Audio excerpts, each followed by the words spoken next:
Anong mangyari kung halimbawa, nanalo ka sa draw ngayon at di ka nakapalo sa Ultra Mega? Ano ang mangyari? Hindi mo Disqualified? makukuha yung pera.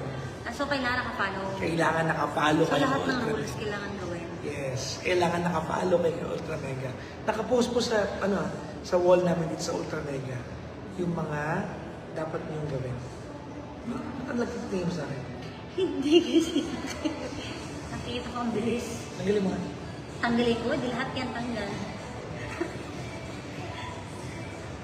Napanot ka ba yan?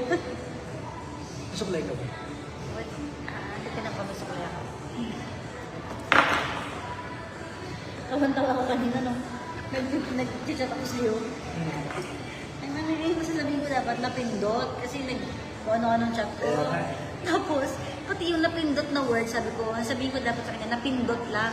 Ang na-send ko sa kanya, napanot. Tapos sabi niya sa akin, sino napanot? Tapos sabi ko, ikaw, napanot ka diba? Okay ka na? Ang haba na kaya ng hair mo dito, oh. Kailangan mo na, girl. Kailangan mo na magpasalon. Sabi ni Ma'am V, ang formal daw natin. Andito kami ngayon sa isang restaurant dito sa may San Juan. It's a brand new restaurant. This is called Chapter. Oo, at masarap yung kape, di ba? Ang masarap yung kape nila. Masarap yung kape.